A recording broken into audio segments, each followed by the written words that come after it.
हम लोग ये जानते हैं कि हमारा जो ब्रह्मांड है वो बहुत ही ज्यादा बड़ा है। ये इतना बड़ा है कि ये हमारी कल्पना से भी परे है। हम इसको इमेजिन तक नहीं कर सकते कि आखिर ये कितना बड़ा है। हमारा जो सोलर सिस्टम है वो मिल्की वे गैलेक्सी में है, और मिल्की वे गैलेक्सी में अरबों खरबों की संख्या में तारे हैं। मतलब उतने सारे तुम सूरज मान लो, और हर सूरज का अपना एक सोलर सिस्टम है, ठीक है। और मिल्की वे की तरह हमारे ब्रह्मांड में अरबों खरबों गैलेक्सीज हैं, ठीक है। मतलब इतनी सारी गैलेक्सीज, उस गैलेक्सीज में अरबों खरबों तारे, और उन तारा का अपना सोलर सिस्टम, और उतनी ही ज्यादा संभावना कि हमारे अलावा और भी इस दुनिया में किसी ना किसी कोने में किसी भी प्रकार से, है ना, किसी भी शेप में हो सकता है, किसी भी कलर में हो सकता है, किसी भी तरह का हो सकता है ना। उसकी इंटेलिजेंस हो सकता है कि हमारे से कम हो सकता है कि हमसे वो बहुत ज्यादा एडवांस हो। और इंसान इसी तलाश में हमेशा लगे हुए हैं। वो हमेशा से अलग अलग सिग्नल्स भेजते रहते हैं, और जो भी ब्रह्मांड में हमें सिग्नल्स मिलते हैं उसको हम लोग कैच करते रहते हैं और उसको जानने समझने की कोशिश करते रहते हैं कि हम लोग ये पता लगा सके कि कहीं दूर ब्रह्मांड में किसी कोने में कोई हमारे जैसा कहीं पर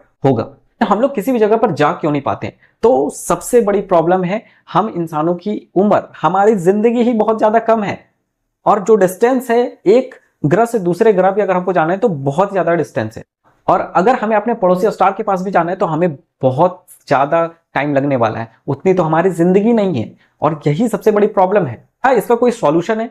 नहीं, अभी तक तो ऐसा कुछ नहीं है। लेकिन हमें मूवीज में, है ना, देखने को मिलता है कि जो स्पेसशिप्स है उसमें क्या रहता है, स्लीपिंग चैम्बर रहते हैं, जिसमें सोने के बाद क्या होता है, इंसानों की एज क्या होती है, रुक जाती है। उसके बाद वो जो स्पेसशिप है ना, कई सौ सालों तक क्या कर सकती है, आराम से ट्रेवल कर सकती है, और आपकी जो एज है वो उसी जगह पे क्या हो जाएगी, फ्रीज हो जाएगी। इसका मतलब है कि अगर आप अभी 20 की उम्र में इस स्लीपिंग चैम्बर में अगर अभी आप सोए हैं तो उठेंगे तब भी, मतलब 100 साल के बाद भी अगर आप उठे तो तब भी आपकी उम्र क्या हो, 20 की हो। ये कॉन्सेप्ट अभी हमें सिर्फ मूवीज में देखने को मिलता है। अगर तुम लोगों ने ये वाली मूवी देखी है पैसेंजर्स, तो आपको अच्छे से समझ आ जाएगा। और ऐसा कॉन्सेप्ट बहुत सारी मूवीज में हमें देखने को मिलता है। अगर तुम्हें किसी भी साइंस फिक्शन मूवीज के बारे में पता है तो प्लीज मुझे बताओ।